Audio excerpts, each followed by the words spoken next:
How did I come up with Alchemix? Not too long ago, I was producing a record at East West Studios in LA.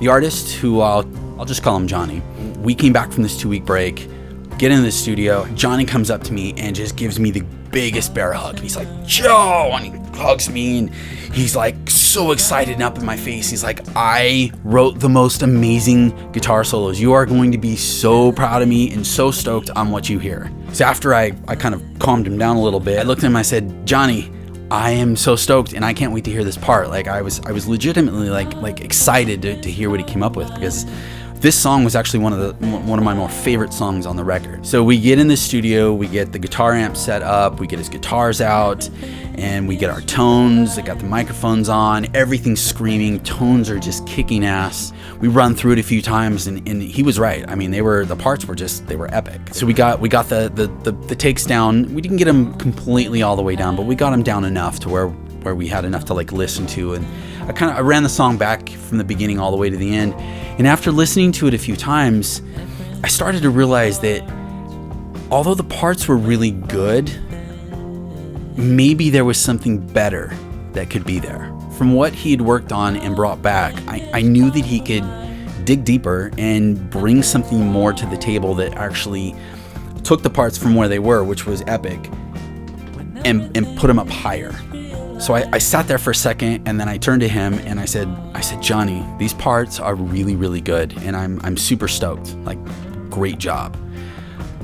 However, and the second I said however, I saw his body language change from like, he was like up and he was proud and he was just like beaming. And the second I said however, he just kind of went, like his body just kind of dropped a little bit, and I could just see the expression on his face changing. So then I explained to him, I said, look, Johnny, these parts are awesome, and I know that you got something better in there, and we're going to take this track to a whole nother level.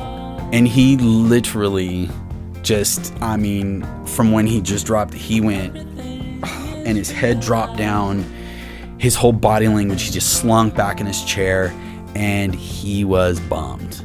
So when you're producing a record and you end up in a situation like that, you got to think fast. My mind started like trying to figure out what I was going to do, and so I turned to him and very compassionately, with a lot of empathy, I said, look, Johnny, why don't you take a few minutes, leave the room, go for a walk, get some water, clear your head, do whatever, go sit outside, and just kind of regroup. And when you come back in, let's talk about what we're going to do. And he just kind of looked at me and just, shook his head and just kind of walked off. Didn't really even say anything. He just kind of left the room. So after he left, I sat there and just continued to listen to the track over and over and over, listening to these parts and trying to map out in my head what I was hearing, and taking the ideas of what he had already recorded and trying to figure out how to like take them to a different level and how to lead him through rewriting this part that he had spent a couple weeks already writing. So after a while, he came back in the room and he sat down. His body language was different. He wasn't as slumped over, and he came up to me, got real close, and he said, Joe, I trust you, and I trust that if you feel I can do better, then that's what I'm gonna do. I'm gonna sit here and do better until we're both just happy with everything. And I was like, hell yeah, that's what I was looking for. So we got to work. We rewrote and rearranged these parts. So when we were all finished recording these new parts, not only did they completely blow the old parts out of the water, but we had actually sat there and made magic together. Like we just, the creative, everything in the room creatively it just started flowing. And that creative process is what I love. That is what, as a producer, those are the golden moments. And all I really did was give him the confidence to push him to different levels that he didn't know he was even capable of, right? So that's what I mean by leading and being a producer. We need to get artists out of their own way, from getting out of their head, and we need to get them to realize that they are capable of doing more than what they think they can.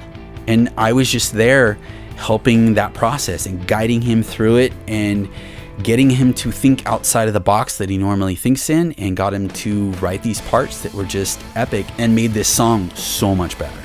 So after we got the parts recorded and we listened back to the track a billion times, put it up on the main speakers and just cranked it up and just were sitting there just rocking out, he sat back and he just had this look on his face. And then he looks at me and he goes, "How did you do that?" And I got like kind of confused. I was like, what do you mean, how did I do what?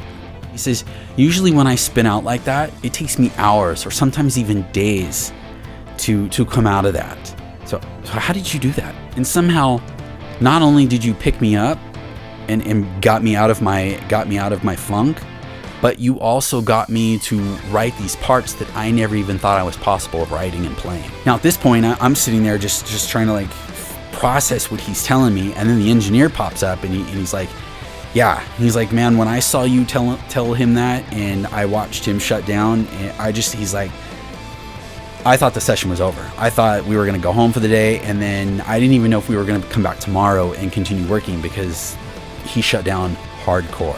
And the engineer looked at me and he says, "Yeah, that was badass. How did you do it?" So as I sat there in the studio and I'm just like explaining my process and like how my mind works and how I know I need to approach these kind of situations, I realized that I know a lot more about psychology and how humans work than I realized. That all these subtle yet extremely effective techniques made me a better producer because I had a better understanding of the human condition and how the creative mind works and how to bring people out of their spin outs and their shutdowns, because I truly know how fragile the creative spirit can be. So as I left the studio that night, my brain was just swimming. It was just all these thoughts were going through my head about like what I discussed and all the techniques and everything. And I just sat there thinking, if only I knew all of that when I first started out, I would have been light years ahead of my peers. Because as producers and engineers, when we're first starting out, what we really focus on is the technical aspect. We focus on microphones, miking techniques, EQs, compression, how to use the boards. It's all technical. And we don't really put much attention into the actual how do we produce records from the psychological side, from the emotional side, from really digging in. And that's how I came up with the idea of Alchemix, like the philosophy of creating studio magic. And not with expensive gear and microphones and vast amounts of plugins, but with connecting with the artist and creating the right environment for the creative process to happen, and to allow the artist to explore, push themselves, and become better. Because at the end of the day, if I produce a record with a musician and they don't leave the studio being better than they were when they came in, then I feel I failed my job. So then over the following months, I just started kind of formulating like a process, and I called it Alchemix. It's like a play on the word alchemist, or, from alchemy. It's like creating magic out of nothing. So that's the philosophy. It's that process of creating records. I mean, when we come into studios and we sit down, we're just channeling the creativeness out of the universe and putting it down so that we can listen back to it. I mean, it's amazing. It's the creation of art. And Alchemix is that community where serious studio owners and producers and recording engineers can come together through our weekly group sessions, and I help you learn how to create more productive and memorable recording experiences. And I truly wish that I had something like this when I was first starting out, because in my early days of grinding, I focused so much on that technical side that I didn't understand this side, and it took me years and years and years to get in touch with this side that has made me the producer I am today, and that keeps my artists coming back to me every time they record a record or need a song mixed or produced or whatever.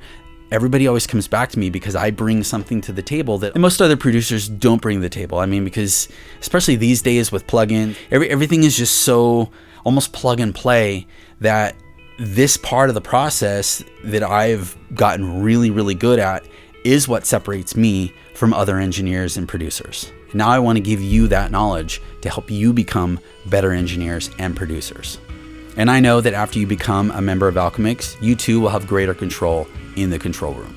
And if that's not enough, check out the reviews from current members below. Cheers.